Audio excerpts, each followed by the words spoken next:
Hello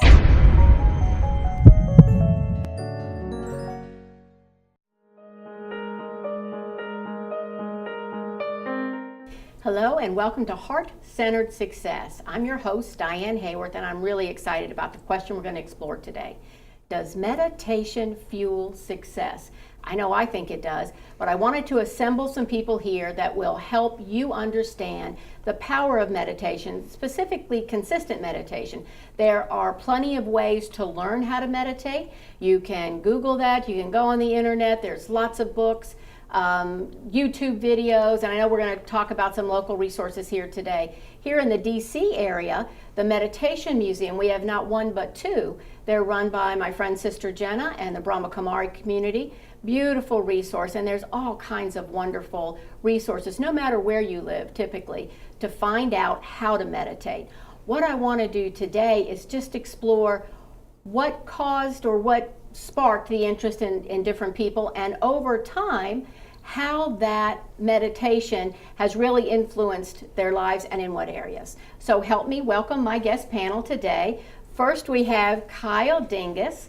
Kyle is a professional forester. He also happens to be my son. So he has been hearing his mom nag him about meditating for about 25 years now. So we'll see what he has to say about that. Hopefully it won't be anything that I can't live with. Next to Kyle is my friend Kanu Kogod. Kanu is a PhD, a master certified coach. She's president and founder of Bridges in Organizations. Kanu, thank you so much for being here today. Thank you. You're going to really add a special spark to our discussion. I'm really excited. Thank you. I'm also thrilled to welcome back my friend Marianne Clyde. Marianne is a marriage and family therapist, and she's the founder of Zentivity.guru. Girl, so glad you're here. I'm delighted. So Thanks, glad Diane. you're here. Marianne and I actually are, I guess you could say we're meditation buddies. There you go. We've gone to your practice in your own meditation room and meditated together. As wonderful as I think it is to meditate on your own, which I certainly do every day, I find it really powerful to meditate in groups. I've meditated with small groups of friends. I've meditated with my kids. I've meditated in groups of like 500 and 600. Which is fantastic. I know for myself, the reason I was drawn to meditation is because my life was a mess, quite frankly. I mean, I was sick all the time, physically sick. I was just in a constant state of chaos, and I was looking for something that really would help bring me to center and just bring some what I call consciousness to chaos. That's how I started. Marianne, what about you? What brought you to meditation in the first place? Well, I think at the very beginning when I started meditating, it was because my life was kind of in chaos too. It was, Welcome to the club. you know, I have a Christian background, and so it's not that I didn't have resources and so forth, but it seemed like all hell was breaking loose, as it tends to do from time to time, and I thought, how can I pull this together? And I bought a book on meditation, and I made a commitment. I was meditating twice a day, 20 minutes morning, 20 minutes at night, and visualizing all the pieces coming together. And within 2 months, our entire life had changed. You know, my husband had gotten a job offer, we sold our house, we moved, the kids were registered in school, and that just wasn't happening. And so I thought, well, this is pretty cool. I think I'm going to try some more of this. So and when it's your led to a energy journey. changed, Yep. everybody's energy changed. Yeah, energy's contagious. And how do you think that has fueled your success? You mentioned your family, so from the family perspective, from personal perspective, from your business perspective, what part do you think meditation's played in that? I think it's foundational to the whole thing because my counseling practice is holistic, spirit, mind, and body. And if you're not grounded, if you're not connected to all that is, however somebody decides to that works for them, that, right? yeah, then you're going to get tossed around with like you dig in roots like an oak tree, and yes, the wind's going to blow as it tends to do, but you're not going to get rooted up, and it makes a huge difference.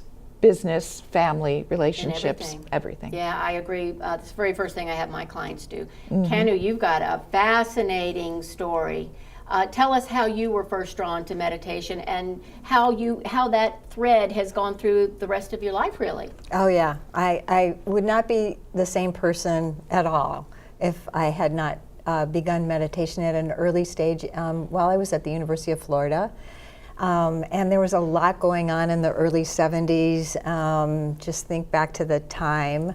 And I was active politically and socially. And I had a very dear friend who has now become actually very famous. He's got 2 books, you know, Michael Singer. Yes. Yeah, so yes. we started together. Untethered Soul? Yes, Untethered Soul. One of my favorite books. We're going to Casadega from the University of Florida.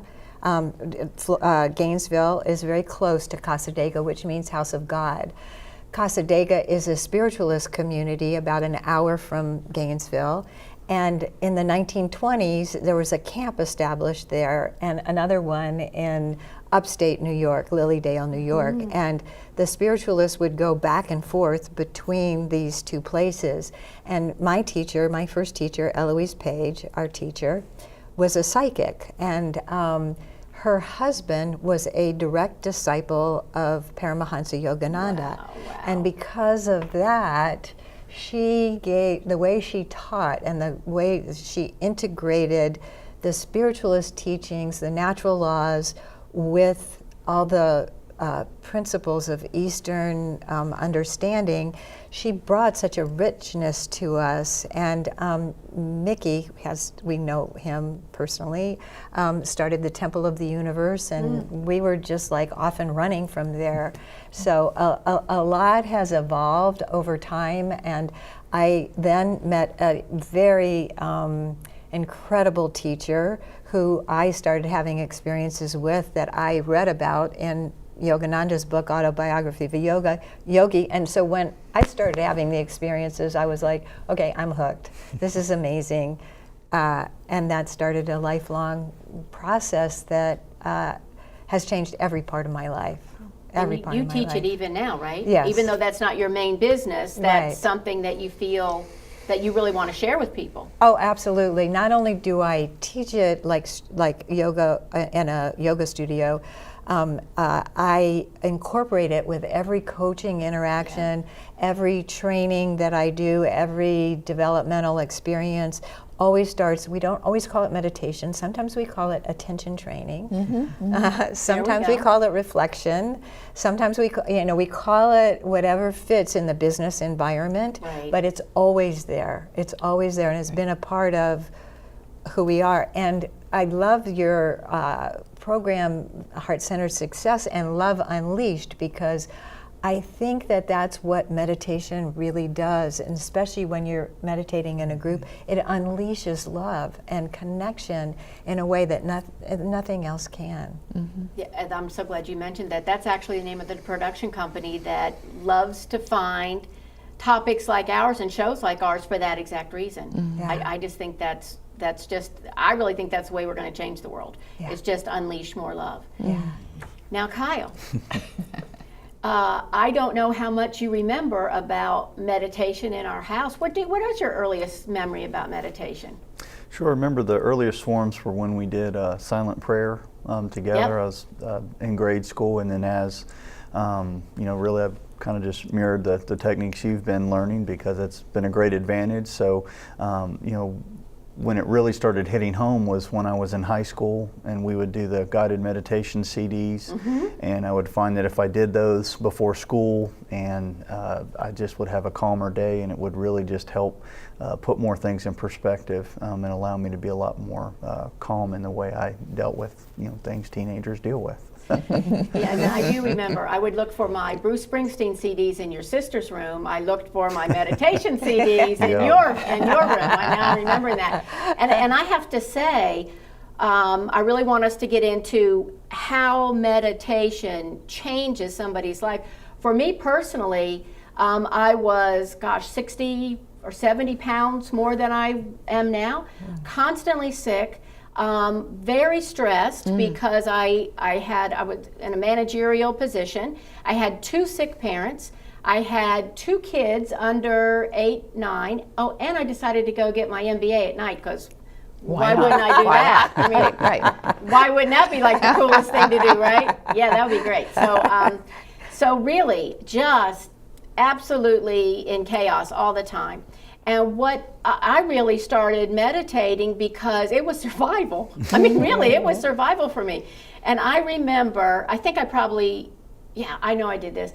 Do you remember the little room that I used to meditate in, the little office? Okay, I literally had a sign on the door that said, "Mommy's meditating. Do not disturb unless you're on fire, bleeding, or unconscious." Because they were little, right? And it would be like, "Mommy, stop meditating," you know. But it was that serious. And I do, your sister's a few years older than you. When we would be having discussions, she would say, "Have you meditated today?" Because we can just wait. There you go. We can wait. Like you, I started out 20 minutes in the morning, 20 minutes at night. And I have to say, I've got goosebumps just thinking about it now. It changed everything. Everything. All of that crazy talking from all the little voices in my head, right?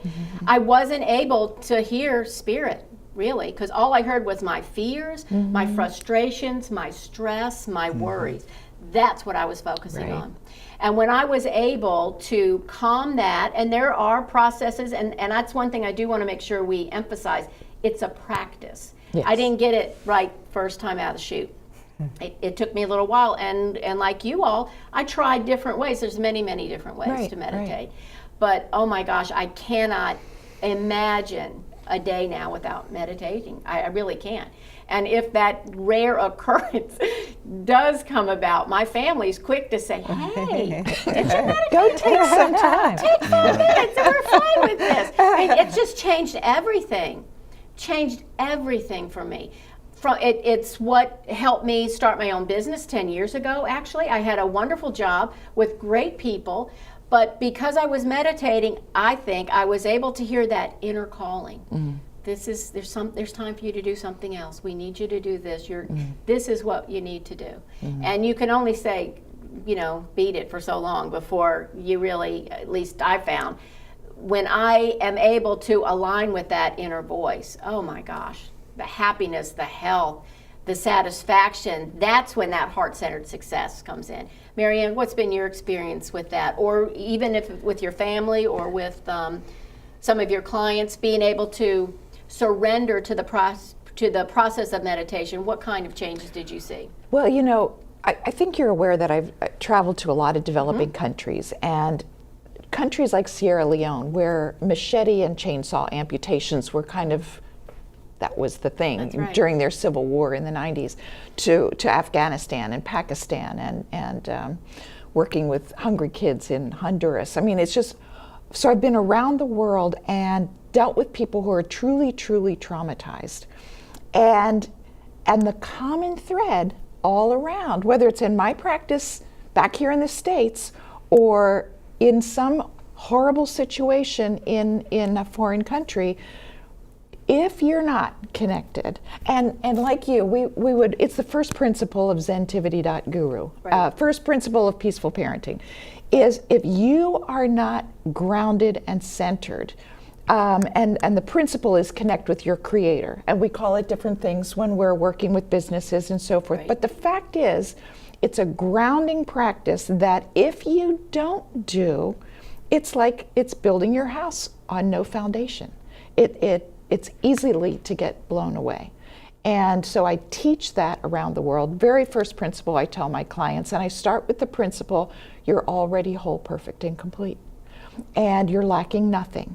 You focus on that for a while, and then your wife yelling at you, or your kids, the phone call from the police station, or your business tanking, at the moment, none of that is going to throw you off balance. You're just going to take a deep breath, detach for a minute, and go, what do I do now? Yep. You start to embrace the moment. And when you embrace the moment, then you can find answers. You're not running around like a chicken with your head cut off. I'm glad you brought up how it's used in extreme physical situations. There's lots of studies showing that, especially with mild to moderate pain, how effective meditation is to just stem that, to go inside and tap into that inner wisdom. I know I've used meditation even when I just didn't feel right. It certainly wasn't anything as drastic or that, but just to listen to my own body, to understand what's going on, what do I need to do, just to connect to that inner wisdom. Right. How has that worked in your life and with some of the people that you've worked with? Because you've worked with all kinds of great people over the years. Yes, I really resonated with what you were speaking about before, that the biggest shift is being able to listen to the inner voice, because we're so inundated with all the outer advice, or do this, or the social construction of reality that says you're supposed to be like this, and we don't listen to that inner voice. And I think that that's the biggest, like that's the first big breakthrough I think in meditation, is when, and it's a personal development, it's an adult development piece, when you can switch from have that external locus of control, right, to that internal locus of control where you're guided by the inside. And I think that is what leads to all the other successes, because you know, I've done a lot of work with leaders over time, and you know, long range courses. Right. And it's the practice, and it's the unleashing of that shift that says you're perfect as you are. Tap into that, instead of all the negativity that can be inundating, that takes away from that sense of who we really are. That to me is for me, very similar. First, number one principle, get guided from the inside, and then you'll know that you're really being successul in meditation, even when your mind is still chattering. And it does. It can. I think that my belief is that you are seated with your purpose. And I know for mine, I just couldn't hear it for decades. So even though I might have had success as, you know, I had this job or I had that paycheck or whatever, I just didn't feel successful. And to me, the essence of heart-centered success is living your passion, living your purpose. So what meditation did for me specifically, and what I see you do with my clients, and my kids for that matter, is just help them see the path that's true for them. And one of the major things that happens is that it's fun. It starts to get fun. Do you all see that? Yes. Right, and my gosh. what you're saying too about allowing your kids their own path, that's so huge, because we can be control freaks. I mean, do you know any? You know any? And it's not me, but I heard about you. And I know it's not your mom. Your mom's not a control freak. But that's correct. But yeah, it helps you kind of back up and detach from your purpose for everybody else, and let them move along their own purpose. I mean, he's out there fighting fires. How awesome of a calling is that? Probably a mother wouldn't say, I hope you grow up to be a firefighter, you know, in California. You know, that's crazy. And meditation even helps in that. I mean, Uh-huh. I've been on fires before in some pretty bad situations, and even in the middle of literally fighting a fire and keeping track of people, I've been able in a second just to step back and say, okay, I know that right now firefighter Kyle's running the show, but inner Kyle needs to run the show and see what's going on. And just that few seconds just to connect and be like, okay, we got this. And then just, you know, watch myself go through the motions. That's very powerful. Wow. And one of the biggest advantages is meditation just allows you to step back. There's great power and there's great silence within us all, and that silence is very powerful. In fact, one of the books that kind of helped jumpstart me on my meditation journey was written by Stuart Wilde, and it was called Silent Power. It's a very good book series. But really that's a very profound thing, just stepping back and realizing that, you know, all the answers are within. But we have to dedicate that time in that space and just kind of get the ball rolling on installing a practice for ourselves. And over time, you know, you'll get the benefits, and you know, you'll start trusting yourself and trusting that. And then, really, the the most interesting side effect is that you'll be going through your day after doing your meditation practice and you'll just be really happy. And it's like, wow, I'm even going through stressful stuff and I feel great. So it really does establish a credibility over time, and it really enriches your life, regardless of what profession you do. And you're not triggered as much. No, Yeah. it just allows you to be a lot calmer and to tap in. And really, I think the more you do it, the more you just realize, okay, well, I'm out here, now I've got to step back to within for a little bit. So. You know, what was interesting about, from a mother's perspective about your journey, is we lived in the woods, on several acres in the woods, and you know, while your cousins were playing video games and things like that, he has always loved walking in the woods. He's always loved being around trees. Even your meditations, that one you used to take from me was outside sounds and water sounds and sounds of the forest and things. So talk to us a little bit about, I certainly believe that you can meditate anywhere. What are the woods or the mountains? How does that change or add to your particular meditation practice? Sure. I think trees are probably the best example of how we need to live our lives, because kind of like what was said before, you know, we can ground ourselves, but a tree, you know, they really don't move a lot, but they stay grounded, and they can't always help what happens to them, what big weather events, but they just gently sway with the breeze.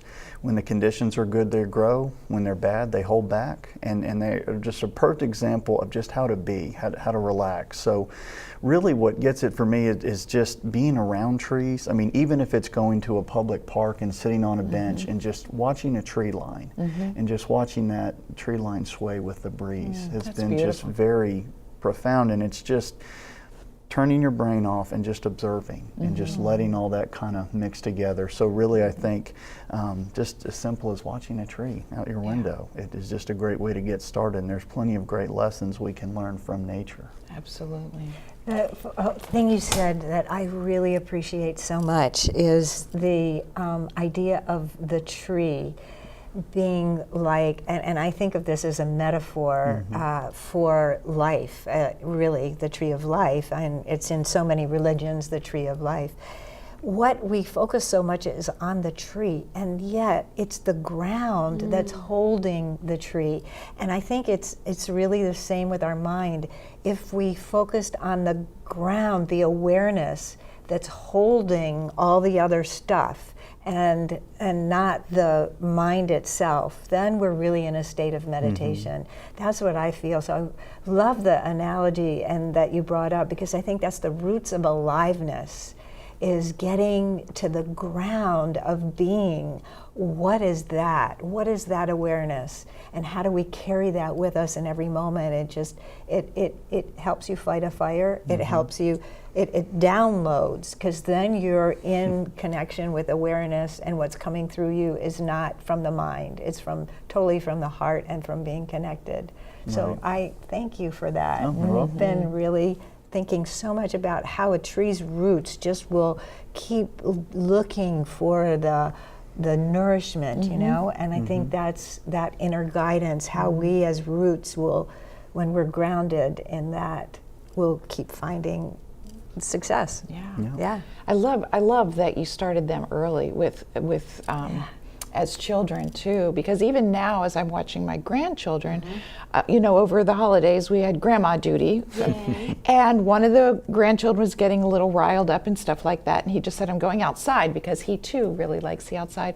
So I let him be a few minutes and then walked out the front door, and here he is sitting Indian style. He had a whole string of dried leaves around him and his ski hat pulled over his head, and he's just sitting there getting a grip and calming himself down. Nobody said, go on outside and calm yourself down or anything like that. This is just something that he did. And then the meditation CDs, another grandson once, his mom uses meditation CDs to help him sleep at night. And he had said, you know, who's that talking? It sounds an awful lot like Grandma. And she said, it is Grandma. But they do that. I mean, they really gravitate to the calming. And the Dalai Lama talks about, if we could teach every 8-year-old to meditate, the world would be a much calmer place in just a couple of generations. Well, I think one thing that's really interesting is where they are introducing meditation and mindfulness in public schools now. They are finding such success with kids coming to school, less conflict, higher scores, just wonderful things like that. Yeah. And they're not using punishment as much, but they're giving them, maybe you need a timeout, but it's not to face the corner and, you know, put your dunce hat on. It's to just go and be quiet for a little bit, because we all need that. We all need that, and to be just to still. understand. So what kind of success is that, to have a more productive school environment? Oh, I know, fabulous. And I hope every 8-year-old gets to learn meditation, but I think it's important at 8, 18, 28, 68, 80, 108. You're never too old, Right. I don't think. Nope. Never, ever, ever. I mean, the amount of peace that it's brought to my life, where there really literally was nothing but chaos before. Even being able to, when I was getting my MBA at night, because You guys had nothing else to do, yeah. right? Just being able to be centered enough to say, okay, took care of the kids, did this, to concentrate on what I was doing. The amount of clarity that comes from meditation is astounding, I think. Have you found that? Exactly. I mean, you know, when I was in college, I had to meditate. I had a lot of stuff going on, and you know, it just really helps to not only be rejuvenated physically, but mentally. You know, because certainly, you know, mental fatigue is something that, you know, it's can inhibit a lot of things in life. So that has definitely helped me in my life, and even now in what I do. Most of my time is spent helping private landowners manage their forest land, but when the fire call comes out, you know, I've got to change gears and go to that.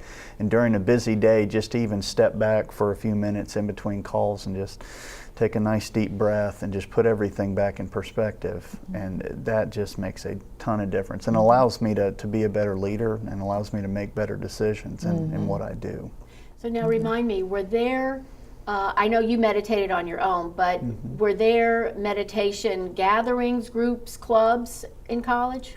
There were some, not too many, but you know, there were certainly places to go where you could meditate and have groups and hold gatherings and things like that. And I've noticed in groups it's really neat to be present and watch all the energy buzz around. And Oh, isn't it? That's something Wow. to behold for sure. Yeah. Now we were talking. We went to school a little before Kyle did, just a little bit. And I remember, you know, I was telling the ladies there was in the '70s when I went to go to college. There was just like this little flyer, transcendental meditation, and all my friends were like, "It's the weird kids. Don't do that. Don't do that." And I think, oh my gosh, if I had just gone with the weird kids and just learned to meditate, Yeah, because 20 years earlier. as he's talking about the groups in college and Yeah. so forth, I'm thinking, yeah, maybe a little less beer and pizza would have got me off to a better start. You did okay for yourself. You did okay. That's right. But I think it does bring up the point that it's demystified now. And I mean, the fact that physicians are recommending this, certainly, not only in psychotherapy, but I know of a cardiologist actually that will, he actually produced his own CD, meditation CD, and pre and post cardiac surgery, he has them listen to that. I know that when my dad was still alive and he had multiple health issues, we would do guided meditations with him prior to a surgery, just for him to visually go through, see his body healing, doing all that sort of thing. That was another way we used it successfully. What other kinds of ways do you think that maybe our audience may not be aware that, of how meditation can fuel success? What other ways come to you, Kenu? We had a program at NASA called Leadership Alchemy for scientists, business people, and engineers. Engineers especially don't really gravitate toward those softer skills typically. But Leadership Alchemy was the kind of program where, because people were having success from going through the program, you had to apply to be in it. It was a privilege to get in it. It was a 9-month program, very rigorous, a lot of practices. And what I saw was, we did this attention training. We began every every day would begin first with stretching. Every day that we had a workshop, it would begin with stretching, and then attention training, and then a relaxation, and a kind of guided meditation and practice on the breath.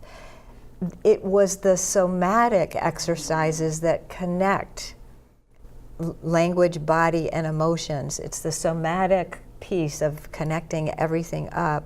And these practices do that. They hold it in place. So when you're learning a lot and learning like a new language, and you're learning, to something different technically, it's the way to bring your whole self to the practice. And I think that's the biggest impact that I've seen, is over time, where people actually move to a different stage of adult development because of the practices that we were doing. And at the end, we asked people, okay, what was the biggest thing for you that made the difference? And they would say the somatic exercises, the moving meditation, the sitting meditation, the attention training, the breathing. All of that was what really, in the end, with all the learning that we did do, we did emotional intelligence. I could name all the topics, storytelling, executive presence, all of that combined. It was those really fundamentals of how do you show up in the world and are connected and grounded that really changed people. I think that's so important because what you're teaching people is to integrate all that they are to all that they do. And I think probably a lot of the problems that our society is even having these days is we're very fragmented, we're very divided in so many different ways, and we try to live our lives in pieces, and we have a little spiritual practice over here, and we have our business over here, and we have the families when we get home. Then we have our community, and then we do good, and we do our philanthropy projects, and we don't realize that when you are weakened, when you're divided, whether it's a community that's divided or a self that's divided. And I love, so it sounds to me like you were empowering them with you got what you said earlier, Kyle, you've got everything you need. You have all the answers, but if you don't stop and listen to those answers, and that's what most people do, don't have time to meditate. Right. Because I got to do this and this and this. But if they just do what you did and take that deep breath and take 3 minutes, or I tell people sometimes at the stoplight, you got to stop at the red light, so just take a breath. Let it be a trigger for you to take a breath. And I've had guys that say, they learned that only 5 minutes a day actually makes a huge difference in their relationships and their they don't get what you had mentioned earlier, you don't get triggered as much. Right. And if you don't get triggered, you don't have the relationship conflicts anymore. And if you don't have the relationship conflicts, then people like you better. So people are going to want to be with you. Right. And I think also it's kind of just a misconception, because I think everyone can agree you're going to do your best work when you're at your best. Right. And I think meditation builds that last piece. It's like you had said before, mind, body, and spirit. Right. So you can say, well, if you really are passionate about this, why don't you give this a shot and you'll really be at your best. And then as long as they can, start that practice, I think they can be easily won over, because it really does. It puts all the ducks in a row in your life, and you can just say, wow. It's 5 minutes a day. Who doesn't have 5 minutes? Right, right. I think people get freaked out with, they do. You need to sit in a certain position. You need to make a certain sound. You need to think a certain thing. And right. Go to an ashram, and it's like, and they just, and I might have thoughts. Yeah, what do I do with than it thoughts? is. And the thing is, it's just. Yeah, you will have thoughts. That's the brain just doing what the brain does. And it's just important just not to make such a big deal about it. Just to breathe. And I just think what Kenu said was really important, embodying the practice.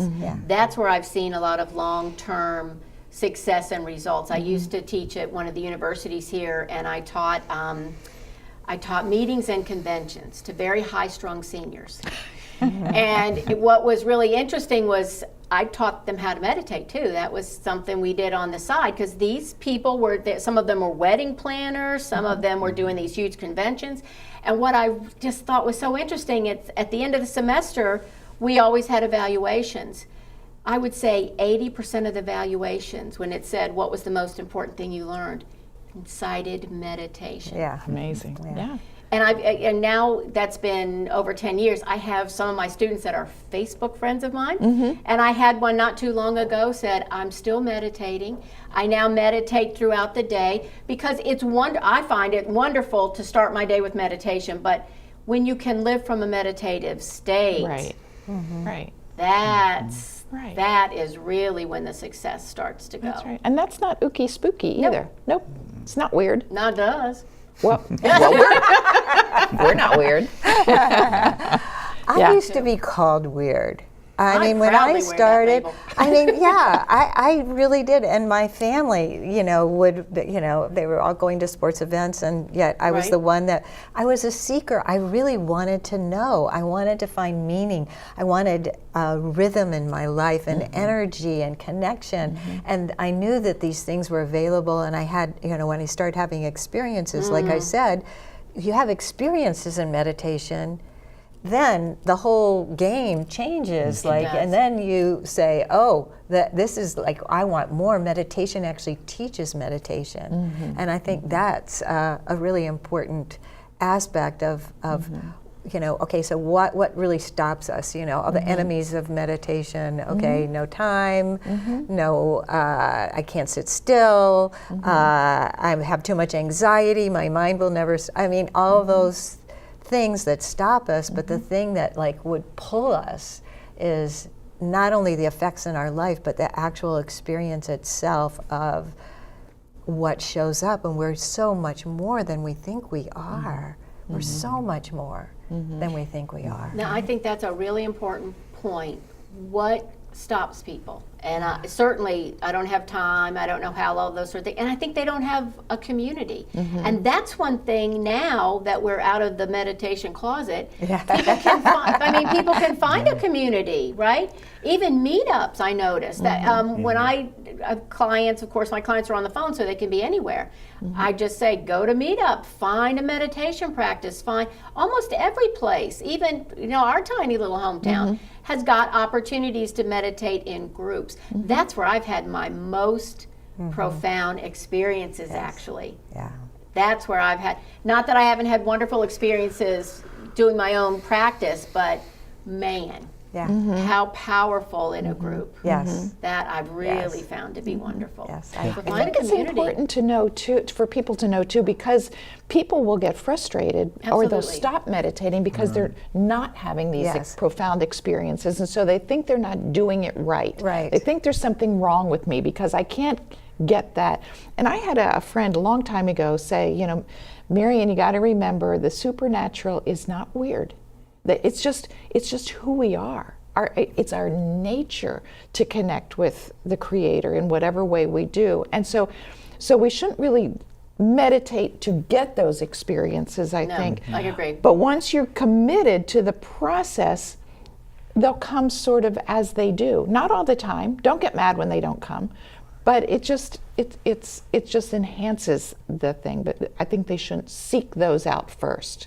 I wanted to make that No, I clear. think that's There's a- nothing wrong with them if they don't get an experience. To me, a really valid experience is just being happier. Yeah. I mean, Yeah. that's a great experience. I mean, it's cool if you levitate, but boy, if you have clarity in your relationships, if you like yourself better, if you really understand at a deeper level what love is, if you can feel that connectedness, like with the roots. I love the image of, I've lived in the woods now probably 30 years at least, and I just think that's such a strong image to see the interconnectedness with the root system. Yeah. That this how in a forest each individual tree is important, but what a beautiful scene they make as a group.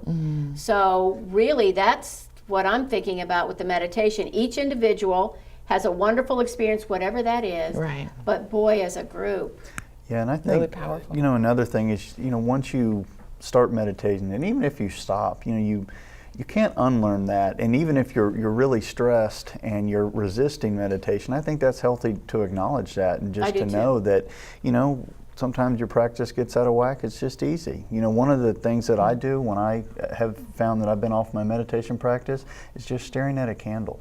Yeah. And just, you know, and just breathing and just getting back. And then, you know, I've gone on and off periodically, and I can tell when, I'm sure you can tell when I've not been meditating, you know, but it's, I don't think, you know, as long as you commit the time to do it, I don't think you can do it wrong. And I like what you said about, you know, you may have a profound experience, you may not, but as long as you're just doing it, even if sometimes we can't get our mind to shut up, Yes. we have at least done a really special thing for ourselves. I think it's a really big act of love, just to say, all right, life, I'm going to take a 5-minute break. Right. And I'm going to meditate. I'm going to try to quiet my mind. And I may have a really cool vision. I might just, you know, hear my brain jamming on for 5 minutes. But I've allowed that quiet space, and I've opened up that opportunity for the love of the universe to enter my life. And I think that's very important, just to remind ourselves that every time you meditate, that's a gift to yourself. That's right. And even there's been so many studies and so forth that when they check if you're meditating, even if your brain's going 100 miles an hour, if you close your eyes and you're just, you know, whether you say your mantra or whatever it is you're doing, that the brain waves are actually changing, even if your brain thinks it's going 100 miles an hour, because some people will also sit down and say, well, I'm not in the right frame of mind to meditate, and I'm going, I've heard that one. Well, that's exactly what you need to do. And if it's only sitting in front of a candle and breathing, the deep breath, I mean, you've all said that, you know, is one of the things that will calm you down. And it just doesn't take that long, not only to meditate, but to see a difference. One study I read said, I think it was as little as 10 minutes, 3 times a week, this was a particularly senior group that was studied. They found that there was an increase in their immune system. I mean, there's biological changes. You and I've spoken. I was part of a study. I was part of a meditation group where they actually did a brain scan pre and post event, and the event was like 3 or 4 days. So I got to see like my brain on meditation, and it was so fascinating to see what physiologically had become enhanced just from meditating. Now, in that particular situation, I was meditating for 3 or 4 days with like 500-600 people. So it was a really very profound experience, just the fact that I dedicated that time. But people have opportunities to go on silent retreats, and you know what you can do? Turn off your cell phone. Turn off the TV. That could be your first silent retreat. I mean, seriously, you go an hour. Matter of fact, one of the things I teach my clients is an hour, 2 would be great, but at least an hour before you try to go to sleep, be screen free. That's a great time to do your gratitude and just do some settling down. So important for kids. I think so. Yeah. I think so. What I'm really interested in too is I think that we've established how it can help us from a biological, spiritual, emotional standpoint. What are some tips that we could give our audience? So I'm hoping now you really are, if you're not meditating already, I'm really hoping you're at least going to start. What are some tips that you can give people that will just help them get started? And certainly I'm thinking the very first one is just start and do it without judgment. Yes. Do it without judgment. What can you add to that? So important. I think very important to just to try to find a time each day that works for you, whether it's morning, whether it's night before you go to bed, but try to be consistent in that, and simply start by just breathing in, holding it, and breathing out. I mean, just breathe. Concentrating on that breath. Yep. That's all you can do. I mean, I've had people tell me 5 minutes a day has helped them a week later. I've had people tell me that same day, the first time they spent some time meditating, that they noticed a difference in their demeanor. It doesn't take that long once you commit to being calm and connecting. So breathing is the very first thing I think somebody should do, no matter what brand of meditation. And paying attention to the breath. To the breath, We do recommend breathing. That's a big thing for us. We like that. It's very important. And it's just, I like my clients to breathe. Yeah. Yeah, they're just easier to work with. Yeah, totally. They really are. So the breath is one, and what about how early? My grandson now is 10 months old, and he will be on my daughter's lap while she's meditating. So I just think it's never too early to start them. I don't expect a 10-month-old to meditate, but I know you've got grandkids. Right, and do you all sometimes we'll meditate set together? Yes, and sometimes we'll wonderful. turn a timer for 5 minutes. Right. You know, and if let's just be still for 5 minutes, and I even offer them like I have a little jar of prizes sometimes that it's little things, you know, Do what 50 you got to, cents or Grandma, right. you know, I'm into bribes, you know, that I am, but it's. You know, and they think it's cool. They come over looking for the meditation timer. You know, How great is and, that? And for Christmas, one of the kids had given me a singing bowl. Oh, lovely. and how cool is that? The kids, the grandchildren say, "What is this?" I go, let me show you, and ding, and they can make it sing, and it just, you can't think of anything else when you're listening to that sound, you know, and it's just tools like that are, and I agree with you. I think don't expect too much from kids, but teaching them gratitude. I mean, we always say, what are we grateful for today when they go to bed at night? That's what they meditation. calm down. So now they look forward to when they spend the night at my house, we're going to talk about things they're grateful for throughout the day. So those are different, and I do that too before I go to bed. Right, because we're always modeling. Right. I mean, no matter how old our kids are. Right. Right, we're always modeling. Right. What tips would you give, Kanu? What would you I tell would people? I would just add to what Marianne said and say that a tip that has been really helpful for me is to where my focus is going. So to focus really on sensation, the inner that's a good one. sensation, and to be aware of all the inner sensations that are going on without any judgment, just to be aware, and then at the same time be aware of the outer environment. So I'll listen for sounds. I'll instead of listening to the sounds in my own head, my own thoughts, I'll just hear the even if it's a fan in the background or traffic, or incorporating anything that's already going on into the meditation. I also have an environment. I have a meditation room. I'm blessed to have a meditation room that's a beautiful environment. So you walk in and you can't help but just want to, you know, be in that environment. So I think that's a very helpful thing, to create an environment where you're drawn to want to do it. And that really helps in the discipline. And sometimes music helps that, or the sounds like you would listen to when you were little. You know, that's And the kind of a gets your mind pulled in instead of crazy. You know. And there are some tracks that actually help. The beats help get you into that theta brainwave and things. I'm thinking, I actually have a place where I meditate at home too, but sometimes I meditate on a plane. Yeah.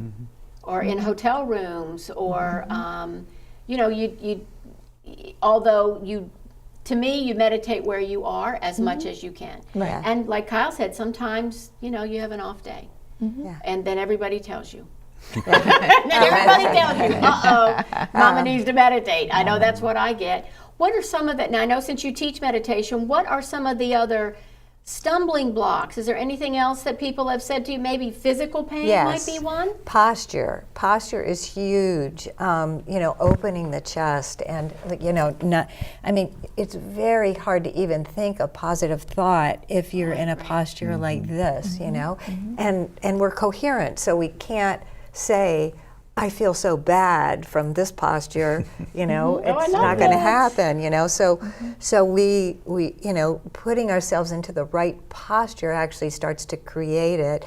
And you always want your knees lower than your butt. So sitting up and having your knees lower, because a lot of people complain about the knees. If you're on the floor, you can sit in a chair, it's fine, you know.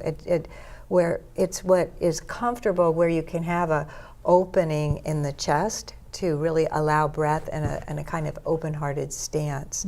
I think that really helps a lot. So a stumbling block is all the other things that the mind will manufacture to get in the way Right. of whatever it is that we're doing that says, oh, okay, I'm not comfortable.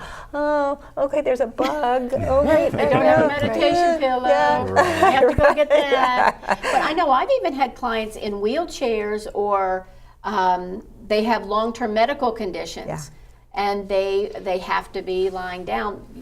You can meditate anywhere, although there are meditate some positions that seem to possibly, I don't want to say enhance your experience, but might help you get started. But that wouldn't be something that would stop you. Right. No, in the meditation classes that I teach, we start with a lot of stretching, postures, and to kind of, get the body ready to sit still. You want to move, and then we do some different breathing exercises. So, breath of fire is a really good one for energizing, right? And creating that powerful experience to bring up anything that is getting in the way.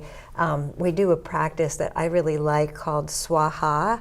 It's a Sanskrit word, and it's about letting go. So I have people stand and just think of the thing that is the getting in their biggest way right now, and yell swaha and let it go, right? It's the word itself sounds like it. Isn't that great? Yeah. It sounds like what it is. Swaha, and you let it go. So those are all the little ways to, help people get into a quiet place, and I think all of that you helps. teach yoga as well, right? It's incorporated into the meditation. Because when you were saying some of the more powerful positions, Yeah. I'm thinking the warrior poses and Yes. so forth, or even a tree pose, where you can't stand in a powerful pose and not be happy. Or even Tony Robbins talks about when you're smiling, it's hard to feel bad. So it's what you do with your body is really, really important. And the intention you bring to it, I think. Yes. Right. Yes. Yeah, and the fact that there's no self-judgment, that's Yeah. pretty important. That's one thing that I learned a long time ago. The most non-judgmental group are the meditating groups, I think. They're wonderful, pretty much, because most of them are like this, so they don't even know what you're doing. That's good, right? They don't even know what's happening. But the mindset is to connect to that loving wisdom inside. And when you connect to that, then you're obviously going to connect to love with everybody else. Right. Kyle, what would you tell people that might be thinking, oh, it's okay for those people that went to college in the last century, but I don't know if I want to meditate. Sure. What would you say to them besides do what my mommy says to? Say that it really won't hurt to try. There you go. And one of the things that I do at even at work is I put on meditation CDs, just the music. So when I'm answering emails or writing management plans, even if I'm doing stressful things, that background noise is trickling into my subconscious, and that's trying to get me into, I like to think of it as like a meditation attitude, because I think if I could go through my life with this calmness and this understanding, well, then that's going to make everything better. Right. The other thing would just be to pay attention to what inspires you. Sometimes when I can't get into the meditation attitude, I'll pull out pictures or postcards of woods and waters, because that's what inspires me. Right. And I'll look at the picture and I'll just kind of melt into that, and just get into that feeling of man, this is why I love these places, because they take me back to where I go when I meditate. So it'd just be get a foothold, try it, and even just staring at a candle 3 minutes a night for a week, just try it, see what happens. And then I think after a while it builds on itself, and you'll want it, and after a while you realize, man, I really need this, so I'm not as crazy all the time. Yeah, and try it consistently. The same way Exactly. that you're not going to drop 30 pounds if you have a shake for breakfast once. Right. Do you know what I mean? Right. It's kind of the same thing. You want long-term results, so you put in the effort. And I think that one thing that is really apparent is it's not one size fits all. Yeah, That's make right. it fit in your life. As I walk In through the timing, woods, everything. I'll, be inspired by something I see, and I'll, take a break, have a swig of water from my canteen, and just kind of melt into that landscape. So I'm really doing a mini meditation and grounding myself back into where I am, so then I can continue my day. So as opportunities come, roll with it. You mentioned meditating on a plane. Some of us commute to work. Some of us might, have opportunities, while waiting to pick up their grandkids, at the daycare, you can meditate there. So make it work in your life. Right. One disclaimer, meditate if you are not driving, if you're not the driver. Very true. Okay, that would be important. I just think all of these are really, really valid, and I think that I hope we've encouraged you and given you some ideas of how meditation really can help you come from that purposeful, passionate, heart-centered place so that you can have the success in your life that you're here to live. That's what I think.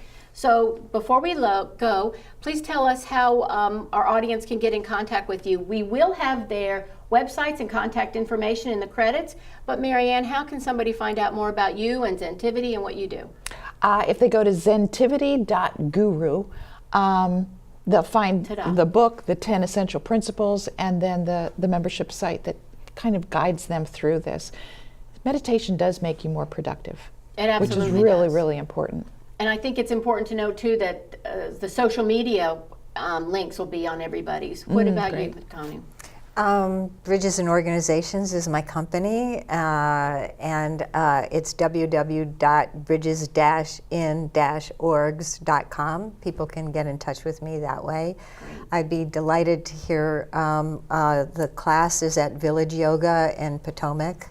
It's a 2-hour workshop, and people can go to Village Yoga, and I think it's villageyogayogi.com and sign up. Yes. Oh, great. And Kyle? Folks can go to my website, kyledingus.com, and get in touch with me, and I'll be more than happy to work with them. Great. Another resource I think I forgot to mention is there's our friend Sister Jenna runs a wonderful blog talk radio, Yes. America Meditating. And that is a fantastic resource. So I want you to remember that you can look in all kinds of places for resources for meditation. Not only your local library, books, YouTube, but Blog Talk Radio. America Meditating, I think is great. Wonderful guest. Wonderful guest. Thank you so much for being with us today. I want to thank my guest here, Marianne Clyde, Kanu Kogod, and Kyle Dingus. I want to thank them all very much for being part of this discussion. I want to thank our producer, director, and the guy that makes everything happen around here, Tremaine Johnson of Love Unleashed. I want to thank our wonderful crew, and I want to thank all of our family, friends, everybody that helps support us here at Heart Centered Success. I'm your host, Diane Hayworth, and I'll see you next time.